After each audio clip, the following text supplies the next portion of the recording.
Welcome, everyone, to another episode of the Buffering Podcast. I am your host, Eric Moran from Eric Moran Films, joined alongside my co host, as always, Christian from Erickson Films. And today we have a special guest with us. Today we have Gwen from the Yeah. YouTube channel Gwendolyn Brown. Gwen, how are you doing today? I am fabulous. How are you guys doing? Yeah, pretty good. Doing Went all for a right. run this morning.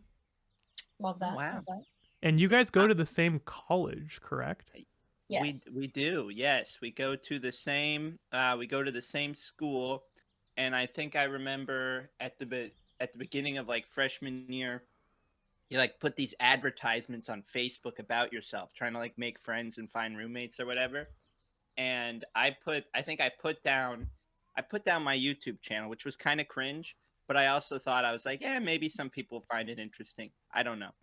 And I know she was one of the people who responded saying that she also had one. I was like, oh, that's pretty cool. And then we ended up actually doing like a one of the clubs at Loyola together.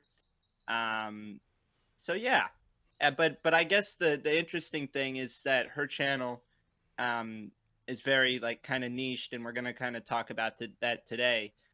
Because for those of you who don't know, she makes music related content, like concert vlogs, reviews, stuff like that.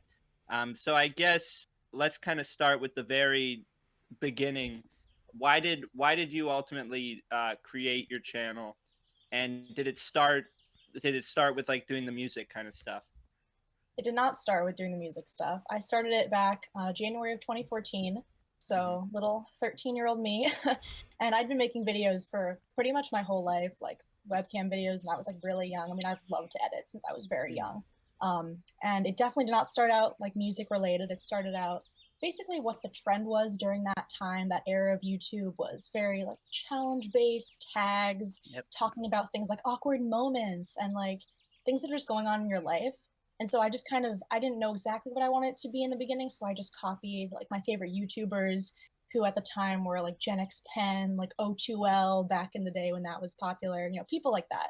So I would just do tags, do challenges about my life, things like that, like the Chubby Bunny challenge and like the Cinnamon challenge. Like back, and it's cringy to watch back, definitely. But that was what my channel was for the first probably like 2 years, 2.5 years. And then it eventually evolved into music. I did a Weezer review of the White Album when that came out in 2016. I know you love Weezer, big fan as well. And that was like my first video that kind of blew up in a way. It got a ton of views overnight. And then I started getting a lot of music people following me. And I started making more concert related videos. And then I realized, as my love for concerts and music and the alternative scene grew, my channel sort of just evolved into that. And it was a great way to find other people in the scene and kind of create more of a community around music and have more of a theme for my channel, because for a while there wasn't really a theme and I wasn't gaining subscribers and really finding a community yet. That's awesome. Yeah, so like the sort of theme came through like your own passions and like experimenting Yeah. with different content.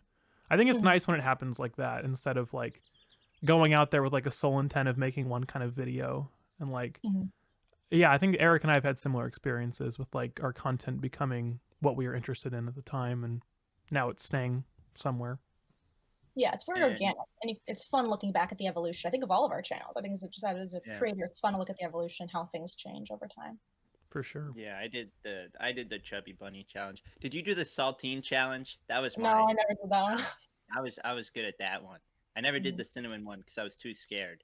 But I did the same thing. But then like you kind of grow out of it because you're like, well, this isn't very fun because you realize you're just trying to like when you look at it, it's like when I look at 14-year-old me and you were in the same situation, it's like I was trying to be like everyone else, and you're not really doing what makes you happy. So that's interesting that's kind of that's how it all started. So at that Mhm. point, were you already like really into music at that point when you made the Weezer video? Yeah. I got into I guess you could say the start of like my emo or like alternative phase. I don't know. Started like 2014, like later in that year. So for most of that Mhm. year, I was making the challenges and the tags and things. And then at the end of that Gotcha. year, I found like Panic at the Disco and kind of the stereotypical emo bands. And I'd always been really into music, but that jump started me into finding more of my own music.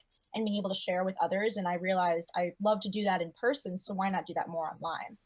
So then it kind of just evolved that way. So making friends who actually like share your taste in music is a very special experience. Yes, definitely. Are you familiar with Bon Iver at all? A little bit. I noticed the shirt. Yeah, a little bit. I'm kind of a super diehard familiar. fan. Okay, nice. I definitely have to like give them more of a listen. I'm not super familiar with their stuff, but I've definitely heard a few songs. It's like very there's a very diverse range of music, so I think there's kind of like something for everyone there. I love artists like that. Yeah, or like artists who like in the same way I guess we're talking about YouTube, like whose music organically changes with them as a person. They're not like just making music that like would necessarily sell, but like what is authentic to them. Like I respect that because like they'll often lose some listeners at that point, but it's like more authentic. People tend to shy away from that. They get mad that they're not staying in this box, but it's like they're people. People change. They're going to evolve with their content, same way any content creator would. Like as long as it's music, it's gonna change. I always like when bands try something new and be experimental because I think it's tough to do, especially when you are on the bigger side and you feel like you're gonna lose some fans. But it's taking a chance. I think it's important with any kind of content creation. I guess one thing, and I will say, Weezer experiments all the time, and every time they do, it always turns out really great. Very true. Just thought I'd add that in there. But I guess so. You're mainly doing like alternative stuff, and so I was kind of curious. It's like it's not like you're reviewing music or talking about music that's incredibly popular, if that makes sense. So at a certain point, does that like kind of, because like from a growth aspect, it might be harder to grow if you're not focusing in on the big, whoever the big people are. I don't know, whoever they may be. Is that something you kind of think about, or are you just like, no, I want to make stuff like about the music that I actually listen to, that I actually care about? Yeah, I mean, I don't really listen to top 40, so like the chance of me reviewing like a top 40 album or like a rap album is pretty slim. But even in like the alternative genre, you're gonna get more views if you review like a 21 Pilots song, versus something that's super small. But I try and keep a good mixture of both the big and the small artists because I want to help those small artists. Like if any way I can use my platform to, show people these small artists that deserve more credit, I want to do that. So I try and keep a healthy balance of, okay, I'll review this 1975 song this week, but in the next few videos, I want to talk more about my underrated bands or like, small bands from Chicago, things like that. So I just try to keep a healthy balance between the two. Have you interacted with any artists as a result of that? I've met a bunch of bands like through shows, and I also now I'm a merch person. I sell merch for a band and I do video stuff for them in Chicago. So that's helped me, be able to meet bands and things. But I've also had bands email me and say, hey, here's an album that isn't out yet that we're looking to release on this date. We'd love it if you review it for your channel and just talk about it. Yeah. Be honest. And I love doing that kind of thing, especially if it's a small band. Like I did it for some like small metalcore band in Europe last year and just like reviewed their EP and they were so grateful and it was super fun. It was really good. And I just got to listen to some music, talk honestly about it. And yeah, I love those opportunities. That's exciting. That sounds like very like I feel like in the same way that like Eric and I like meet these guests for doing the podcast, like meeting the people behind like whatever content you're consuming, I think is super interesting, or like having any kind of interaction with them. Yeah, it's definitely very cool. Have you thought about like doing going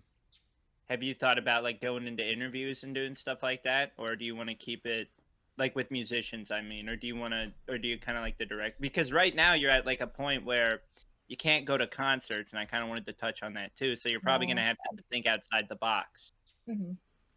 Yeah, so I mean, yeah, go ahead. I've thought about like, I guess when I was maybe like a year or two ago and I was a little bit younger, I was like, oh my god, it'd be so cool to be like one of those people that would like interview bands as a job, but I think that especially being a film major, I've gotten so much more into like the creative side of things. So the fact that I've been able to do like photographing and video work for the band Wolf Road in Chicago has been really cool because I've been able to just like play around with the camera, go to their shows for free and just film things and then play around with editing.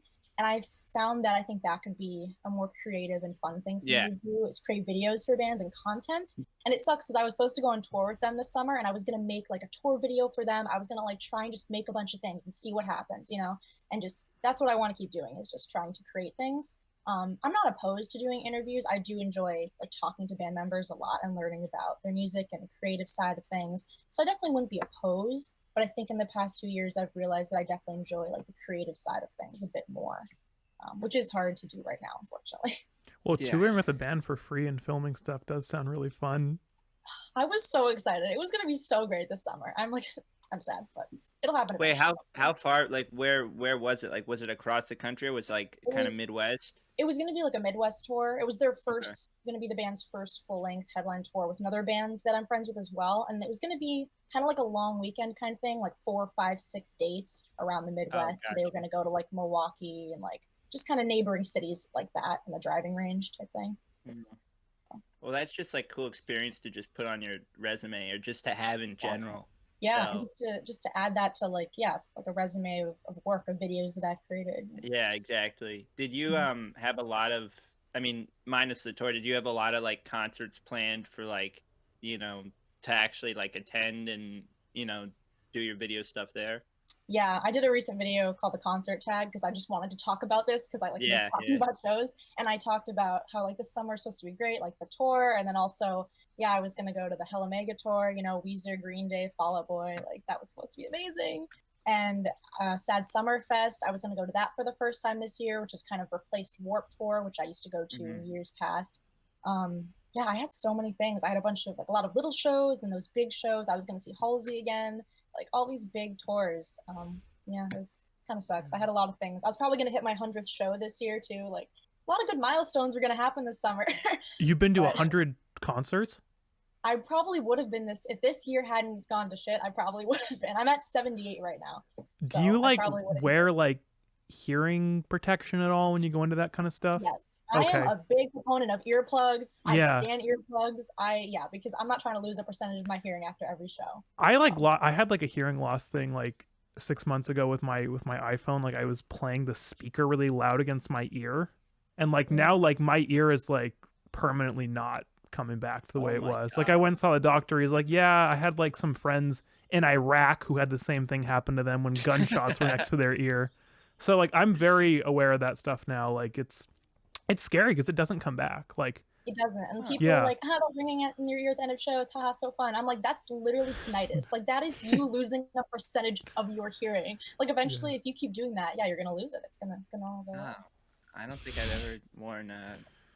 Well, to be fair, I don't think I've ever been to a show where it's like incredibly loud. Well, Uh, I watched your video about what show you went to, like Dashboard Confessional yeah, they're over not spring break. very. Yeah, they're like No, I they're don't think they're not that. screaming at you, but I feel like I remember in that video that you sang something about like it was loud in there or something, and I was just thinking, oh, Maybe I said that. I don't know. We're pressuring Well, you next into time the you're here, earplugs, Eric. Come on. I know, but it's not like I go when I go there. It's not like I try to. I'm not the type of person when I go to a show, I stand, try to get at the barricade. I don't care enough. No, Like I feel you. Yeah, I'll just I'm not a stand there barricade. and I'll be like, yeah, this is cool. Maybe buy a shirt. You know, I don't Mhm. really take that stuff very seriously. But it kind of, I mean, to me, like I thought my summer was screwed, but yours is kind of too. So I guess that kind of, Yeah, um, everyone's is in different ways, right? We all it's yeah. different. But it kind of sucks because it's like that would have been a lot of videos because you listed like 3 or 4 different things, and that's a video in and of itself. Yeah. So what are I saw that you did I saw that you did a TikTok video.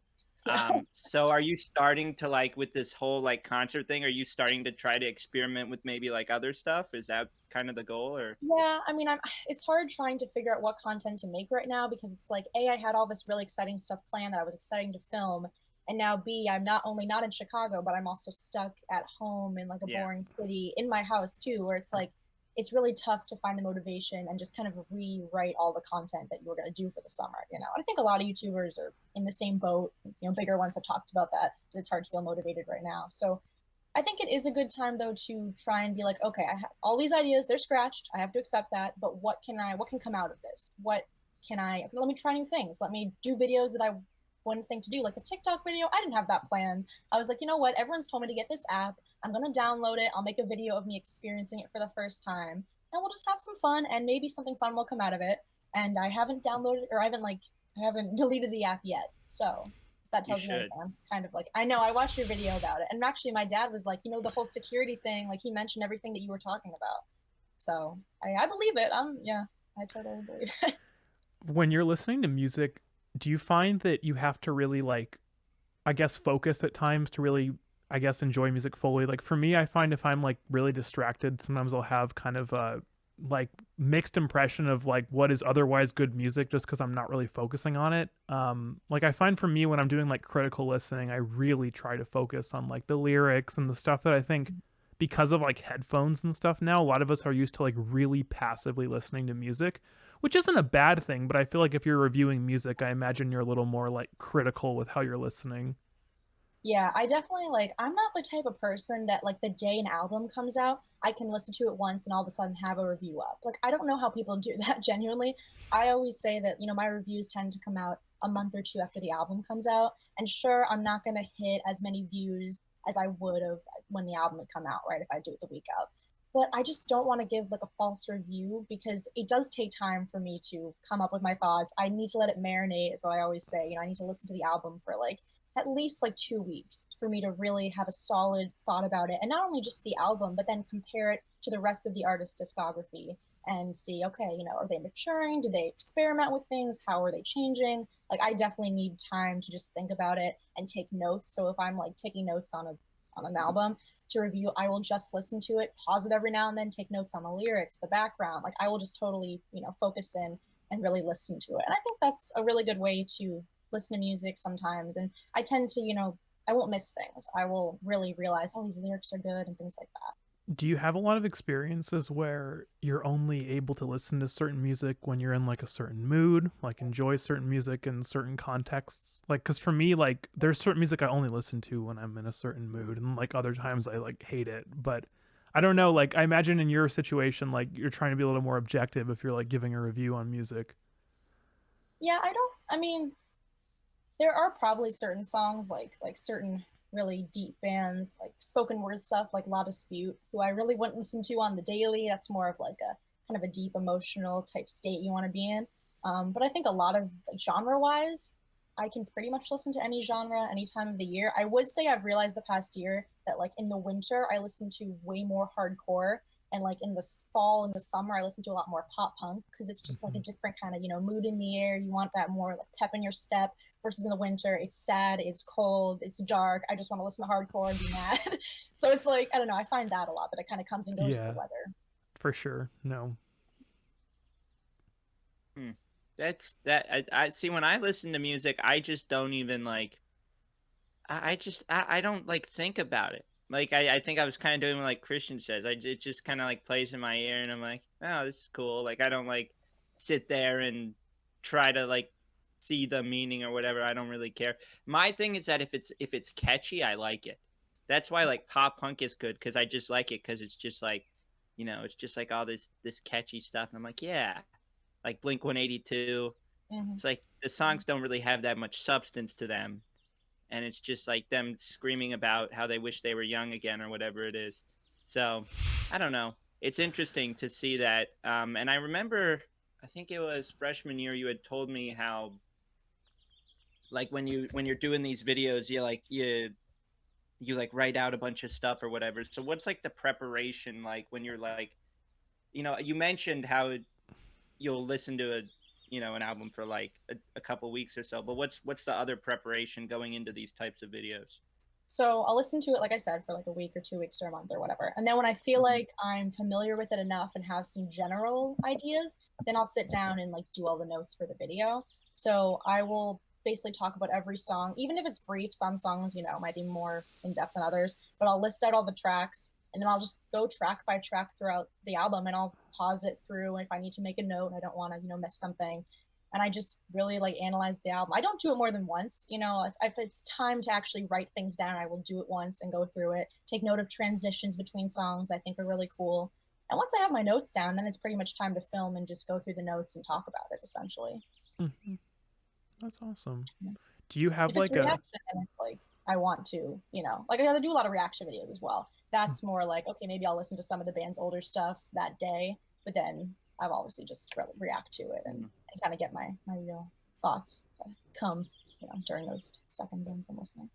Do you have like a specific like listening setup that you do consistently with all the music? Like, do you have like headphones or speakers that you like consistently use?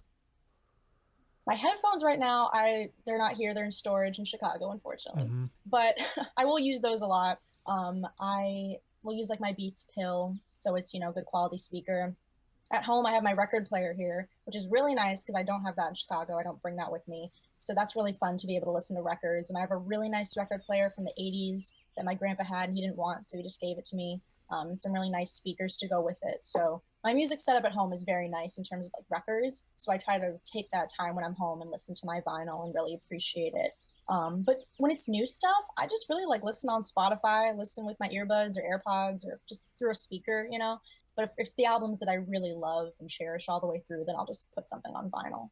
Yeah, oh, that's cool. Like, because I think that, like, for me, when I got more into like audiophile stuff, which is a huge like money pit, by the way, not necessarily something I recommend getting into, but I felt like it opened a new dimension for me with music that I'd previously listened to, but I've never experienced vinyl, and I know vinyl's like a similar type of like quality difference. But I do think that like music quality does play a role in how we perceive stuff, but at the same time, like if an artist is making an album, they're expecting most people to listen to it on Spotify, so it should sound good when it arrives there. So it's Yeah. a balance.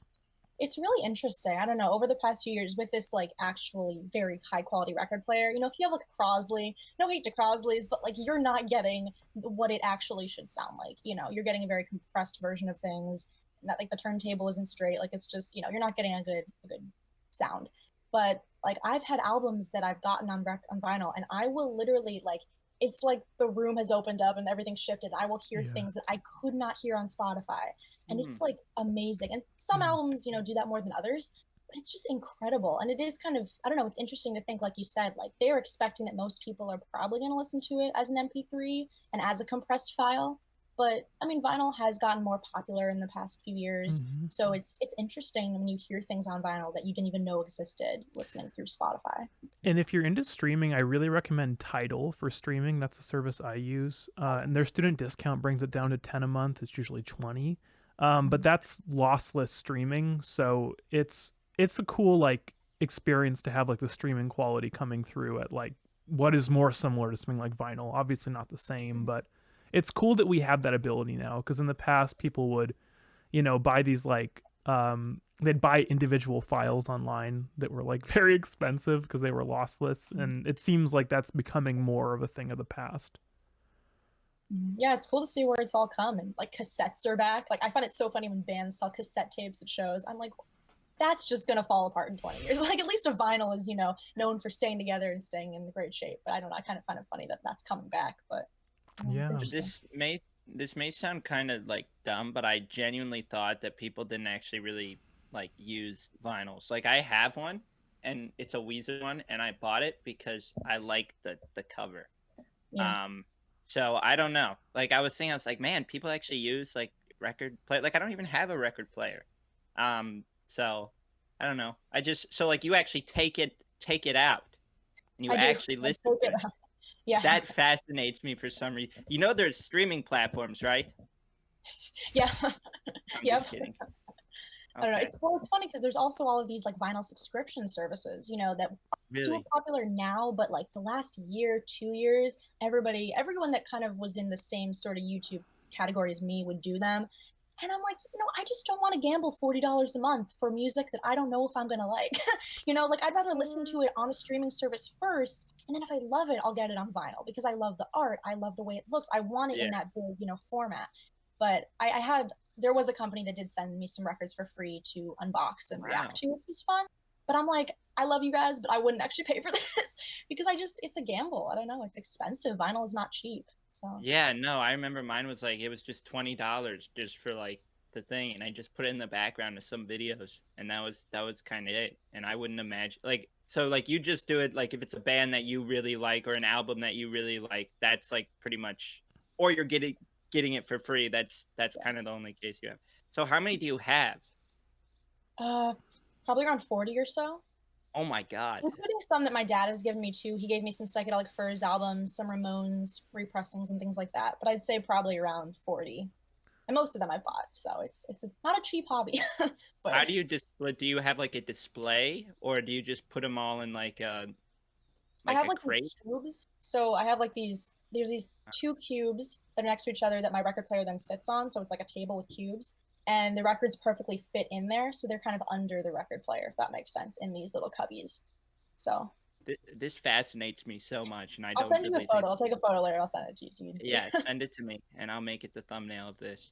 That I don't know why that's so. Because I would just. It's interesting though, because like you would think it's like 2020. You would. I mean, at least me thinking, I would think like, well, this stuff should be extinct, right? Like that's what I would think. So it's interesting to see that, it's still going strong, and I'm sure it's the people who are like really passionate about music who are buying this stuff. I don't think it's like meant for people like me. Well, it's also a cool way to support the band. Like, I have a billion shirts. I don't really need any more band shirts, you know? But, like, when I used to go to shows at home, I would just pick up a record because it's like, oh, cool, I've wanted this on vinyl. I already love this album. It's a great way to support the band. Vinyl is usually cheaper at shows than ordering it online anyway, so you're mhm. getting a better deal. So I like that too. It's a great, like, direct way to support an artist if you already love their music, just pick up the record. What does a good Yeah. vinyl player cost? So the best like cheap one that I would recommend is the Audio Technica LP60. You can Uh-huh. get it. It kind of varies. It's usually like between $60 to $100 depending on where you get it. Like I think if you get it from Amazon, you're probably gonna get it for like 60 to 80 bucks. Versus if you go to like FYE, it's like 100. But that's the best, cheapest one that will not ruin your records. It's nice because it has like it doesn't come with speakers like the Crosley one does, where you open it up and it's a crappy speaker inside of a briefcase. Like this one, you can slowly build it up and make it better by just Uh-huh. getting better speakers, which is really nice. So you can start with some crappy speakers, but you can slowly work it up, and you're not destroying your records as use it. Mm, So that's definitely the one that Hmm. I would recommend for like beginners. That's nice. Interesting. Yeah. I have Audio Technica headphones. Like they make solid stuff for sure. Oh yeah, definitely. Do you have any like record stores that you go to in Chicago? I haven't really. The thing is, I don't buy records in Chicago because I don't have my player, and it's not like it's easy to like fly back and forth. I've gone into a few, but I haven't actually bought anything like from any of the stores. Yeah. There's some in Evanston that are actually really cool, and there's a few downtown that I've went into, but I just don't like actively buy records. Eventually, I'll get it all out there when I actually like live there, but in Yeah. college it's hard. So, but there are definitely a Yeah. lot of cool ones. Yeah. I just looked up record store Chicago, and I was surprised at the amount that I saw. Okay, Mm. well I guess I'm learning something new. Yeah, me I too. guess. Yeah, Love learning, don't I didn't know this was a I didn't know this was a thing. Maybe we? Yeah, this can be your next job. Work here. work at a record store. That'd be so Yeah. fun. I love that.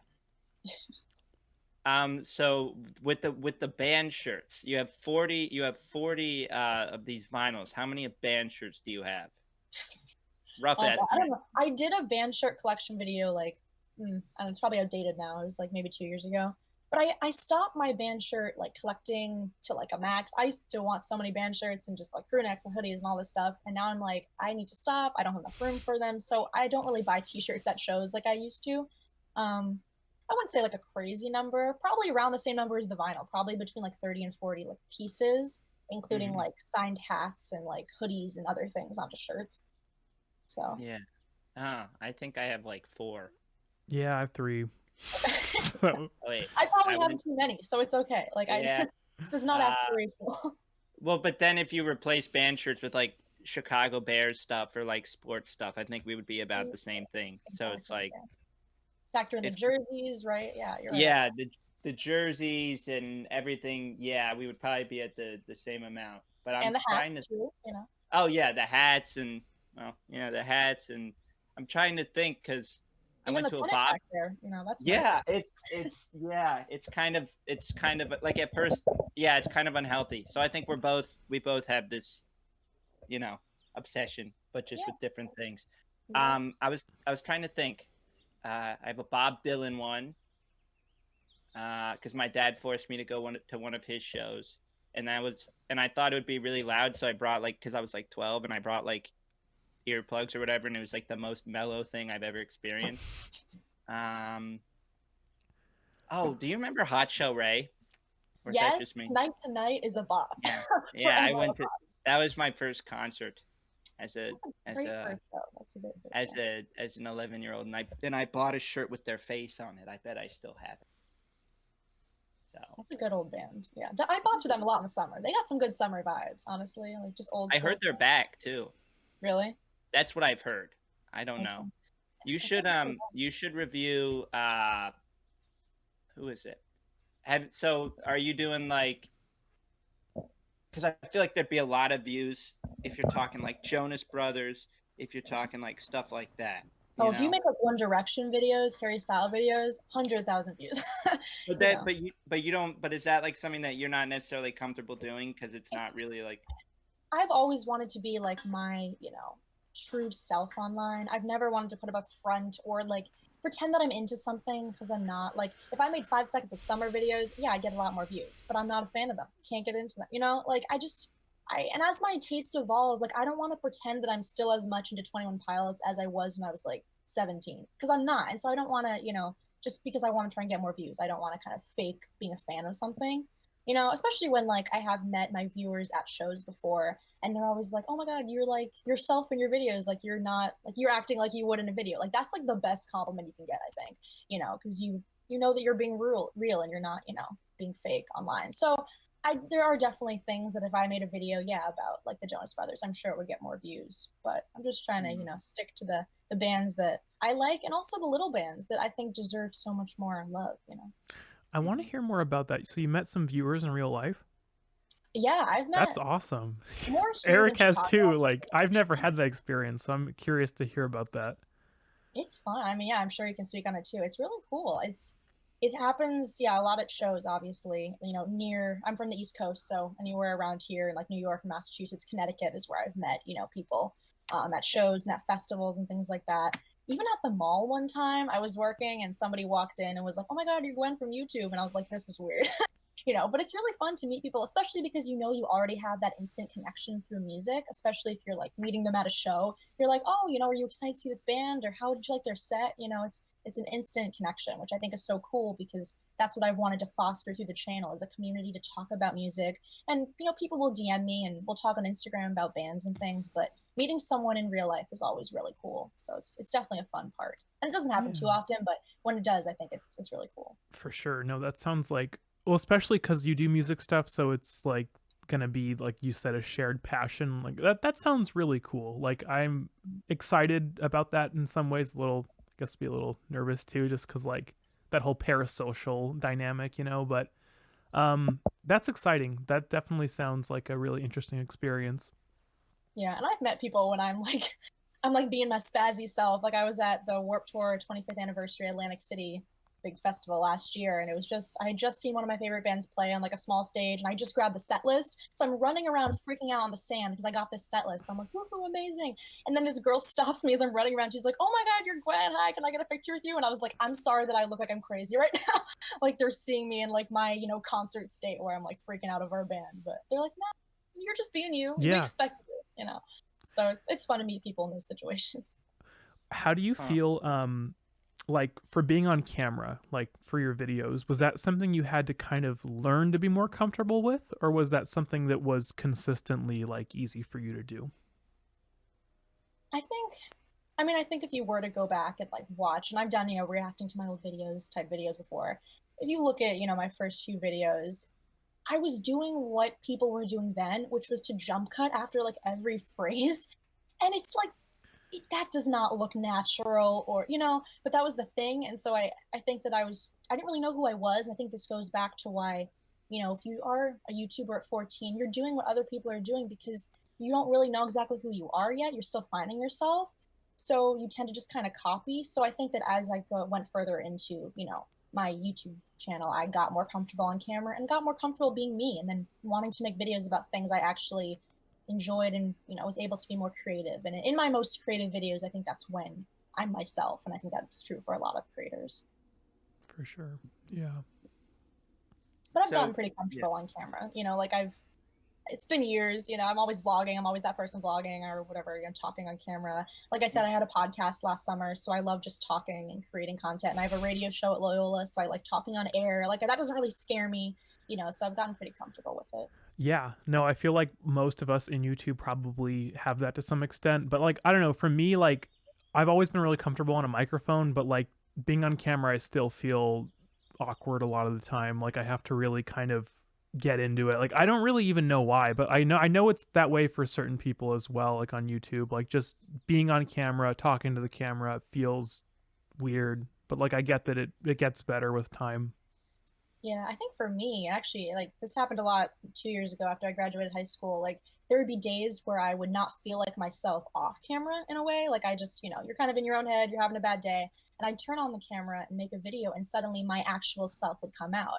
And so it's kind of Hmm, the opposite for me. And that's I always awesome. relied on videos to help me find myself again. And you know, I don't know, it's crazy how that happens, but I think it's kind of the opposite for me, and it's something that I've relied on has really Yeah, helped me be comfortable being myself, especially the fact that I'm putting it on the internet for the world to see and Mhm. for judge, you sure. know? Yeah. So would you say when you're doing like the concert, because I've noticed when I'm filming, there's a difference between me filming in my room, and then me filming in public. Mhm. Um, I've kind of gotten used to doing it in public, and a lot of people at Loyola, they're actually pretty cool about it. So I don't really, it doesn't really phase me. Is that something that took some getting used to? Is like filming at these shows and kind of doing that stuff, or was that kind of easy? I think it definitely got, yeah, like there was some getting used to it, but I think that usually I'm with people. So if like I'm with my friends already or I'm with somebody that I know, it doesn't feel as weird if I'm like pulling out a camera, Yeah, even if they're not on camera, but if they're just next to me, they're already making me feel more comfortable.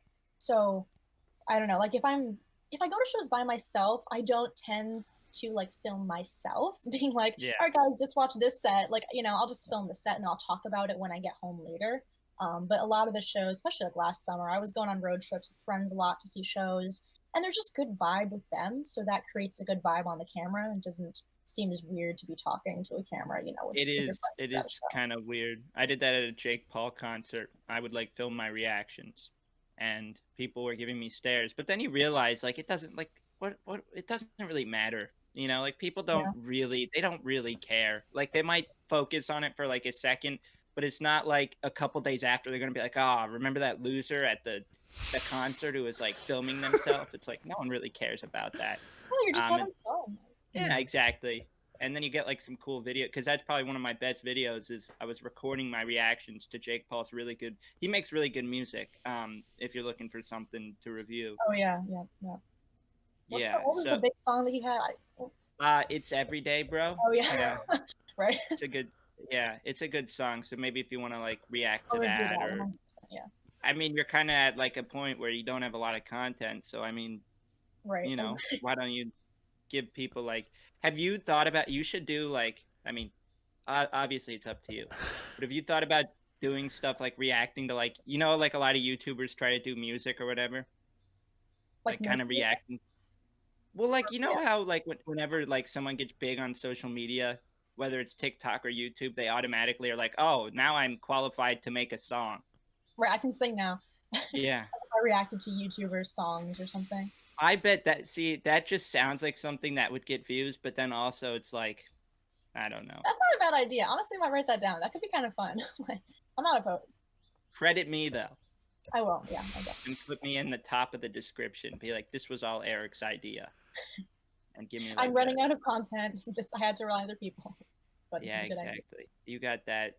You got that desperate. Um, Honestly, I might. I don't know. I've been sitting down the last few weeks and brainstorming things for the summer, but it's just tough. It's I don't know. You just feel so limited. Plus, I have to give you props for walking around the school and vlogging by yourself because I had some ideas to do something like that, but I never ended up doing it yet, at least. So I definitely have to give you props. So those are like my favorite videos of you when you're walking around. You've That you're inspired the week me. in my life or whatever. Like when I start school again, like I think I'm gonna be getting a vlogging camera and doing like a vlogging channel. worth it. Because I mean, Vlogging you is the fun. whole like idea of like interacting with your classmates because they know that you make vlogs about the school sounds really cool. Like, That's what I did in high Yeah. school. I did more vlogs in my high school than I haven't done any in college, really walking around. But yeah, hmm like I went to a really small high school, and everybody in my class, even in other classes, knew that I like was a YouTuber, and so they'd be like, "Oh my god, like do a little clip of us saying hi in this class, you know. And those are fun to look back on now. Like that's Yeah. the fun thing with vlogs too, is they're really fun to look back on in the years to come. Yeah, I still look at my freshman year I'm gonna videos use and the I like bathroom really think quick, about. guys. Yeah, go ahead. When I look at my freshman year videos and I look at who I was then, and it's like a completely different person than who I am now. So it's Yeah. like kind of a, and honestly, from like a view standpoint, for whatever reason, the ones when I'm doing like the Loyola stuff, that stuff will get like more, you know, more people or whatever. Mhm. So It it's would make certainly an sense. option. I think it's, I don't know, it's like, oh wow, he really went out and did that. Let me watch that, you know? Like it's not you Yeah, just sitting in your exactly. room, which isn't a bad thing either, but I think that in a way certain vlogs get more attention because it's like, oh, they're at this event or they're walking around their campus, you know. It's cool. Hmm. And then people will like be like, "Oh, you're that guy."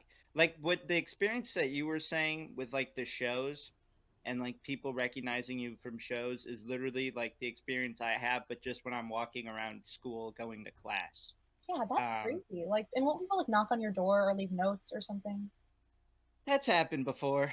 I had someone leave a note on my door, which was a little like obviously I was like, yeah, this is cool that this person likes me enough to do that, but also it's like, how did you find where I live? Yeah, Like that's what the exact room, floor, everything. So that was a little odd.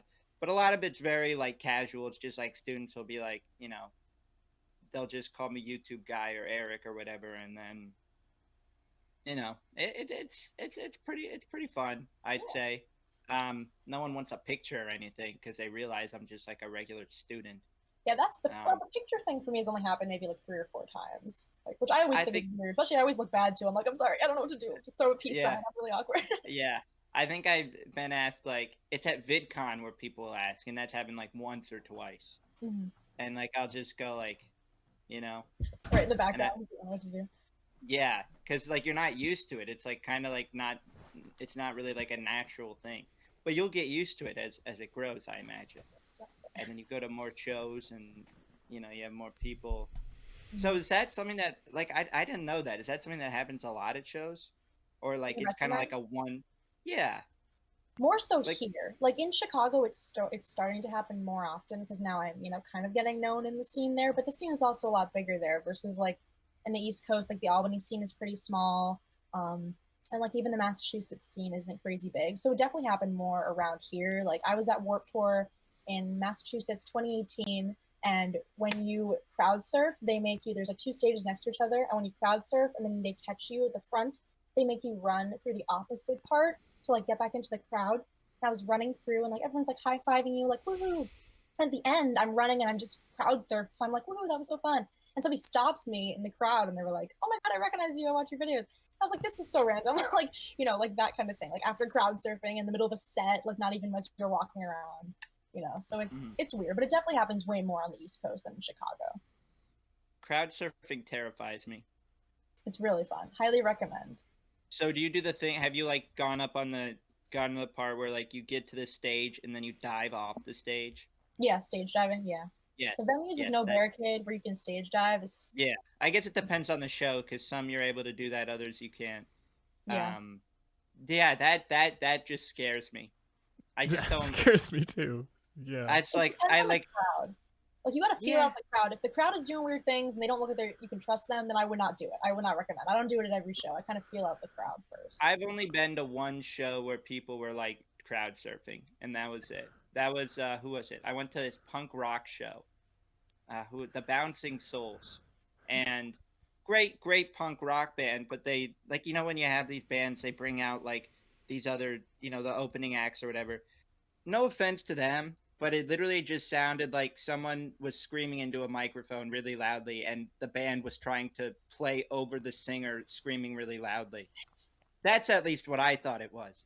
And then I see everyone like getting into it, and they were like, they made this circle and they were running into each other, and I was like, what's going on? They So made the circle. yeah, I guess that's something that is that something that you actually like being a part of that, and like Yeah, I mosh because at most shows. it seems really rough, and Depends on the like for show. me, yeah, but for me it's like I just like standing there and just like yeah, dude, Yeah, just stuff vibing, like and that. that's fine. Yeah, I like to do that too. I don't mosh I'll mosh at most shows, but I won't mosh like consistently. Like I'll take some breaks and I'll just like vibe on the side. But for certain songs, I'll jump in. Like it just you feel it out. Have you gotten hurt? Yes, a few times. What's the worst injury you have I got suffered? punched in the jaw during Attila. The Oh my first, God. no, second time I saw them. March of 2018 was like my birthday show. We met them and we made them wear funny hats and they sang happy birthday to me. And then during the concert, they're like a hardcore, kind of a metalcore, like partycore band. So picture like any kind of like party rap, but it's like screaming, like that's what they do. They're a very fun band. But yeah, that was one of the most intense pits I've been in, and it was a small room, so there was not a lot of space. And yeah, I just took one, and I was like, "Oh, that's fun." Can't really feel my jaw. So that was but it was fine. I mean, it was like a little bruise. I'm okay. But God, it happens. jeez. Yeah. I bruise very easily, so like I bruise like a peach. So like I'll be bruised, but I haven't had anything that's like I like never got like a concussion. I like how you played off being punched in the jaw as just a little bruise. But How does that sort of thing happen? Like, is this like, are people just like punching in the air, or is like I don't really get that. Like, I need some explanation about it. So there's like a lot of different kinds of moshing. So like for a pop punk show, it's more push moshing, which is that's my favorite thing. You're just pushing. You're not swinging your arms. You're not doing any windmills. You're not throwing any punches. You're just pushing back and forth. It's a good time. But for hardcore shows, which I really do enjoy as well, it's just full of a bunch of huge guys doing windmills in the pit. And so their arms are swinging, elbows are swinging. They're just throwing punches in the air, And yeah, if you gotta be aware of your surroundings or else you're going to get clocked. Yeah, no, that's Part of the fun. well, yeah, part of the fun. So Yeah. I've gotten good at like learning how to be aware of my surroundings and how to read the crowd. So it is really rare that I get hurt. Like I'll bruise, but it's rare that I get like actually like hit somewhere that I don't want to get hit. I'm pretty good at reading the room now because I've been to so many shows. But yeah, no, I get it. Yeah, it's like, I've had some experience like that, more like college parties, but not actually concerts. So see, that's the thing. Yeah, like people go to parties, I go to shows. Like that's what I always tell people. Like I'm not really a big partier at school. I just go to shows, and that's how I do like my stress release and just have fun and let loose. yeah, no, it's just- nice. I just make videos. That's my thing. Yeah, That's you're into sports a lot as well, right? I mean, you could argue that's a I watch sports, but get you into need it. yeah. I was gonna go to some concerts this summer. But then obviously none because I have a venue like 5 minutes from my house, which That's is like nice. the Fillmore. I apparently that's like a famous Really? venue. I don't know. Oh my Yeah. God! That's been on my list to go to, bucket list one The day. one in Maryland. Yeah. Because I know there's like multiple Fillmores. But they had, because that's where I saw Jake Paul. I've seen Dashboard Confessional there. I saw the Bouncing Souls there. And there were like some shows I was going to see this summer. Who was it? Hawthorne Heights was going to be there, and they were big Oh my in God. like the early 2000s. And I'm like, that'd be funny. Yeah. God, now I'm Against Me. I don't know if you know them. They're like Oh, yeah. Chicago based. And then there was, I don't know. I'm blanking on the last one, but yeah, it was kind of a bummer. But those like I understand why that's something that like you're really into, and I don't know. It was something that I was starting to get into, but it seems like you're going to like kind of smaller shows. Like, are you in like the venues don't seem like they're like these really like, Like arenas or anything. yeah, and I guess that's because of the genre of music. It's not like I don't know what pop punk or metalcore or whatever how big that is now. It doesn't seem like it's very big. Yeah, No and offense. even like arena shows, like seeing like bands like 21 Pilots who do play in arenas, and like obviously the Hell Mega Tour was going to be at Wrigley. That's very big. But I'm not a big fan of arena shows. If I don't have to go to that, I will not go. That is like not my first choice. I've Well, because you're just standing there, right? Well, I mean, I've gotten pit tickets. I got pit tickets for 21 Pilots in 2017 because they were only $40, and I was like, well, this is Wow. really cheap. Like, I'll do this, and it was amazing. Got to be very close, but it's one of those things where it's like, cool. I've had that experience. I waited outside for like 3 hours in the snow.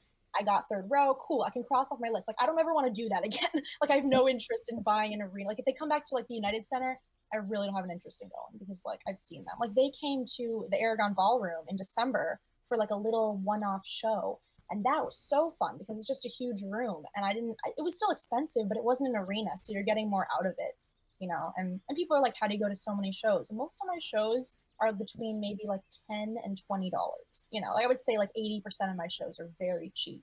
Wow. And now also working for this band, I'm able to go to every single one of their shows for free because I work for them. So like that helps as well. So, I go to a lot of cheap shows because that's just, I like the intimate setting more. You're getting more of a feel, more of a community feel. And there's so many cool intimate venues in the city as well.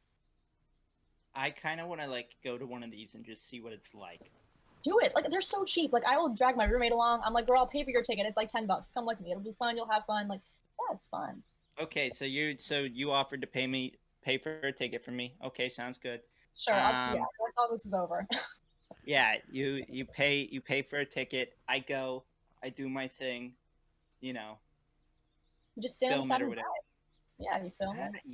Yeah, we'll see. I don't know, because it doesn't. Well, I feel like I got to go out of my comfort zone if I want to do something like that. So maybe I will. Baby steps. I think it's fun. I mean, yeah, we can go. We can do a little concert vlog. I'll fly across the country to join you guys. Yeah, you can come too, Christian. Yeah.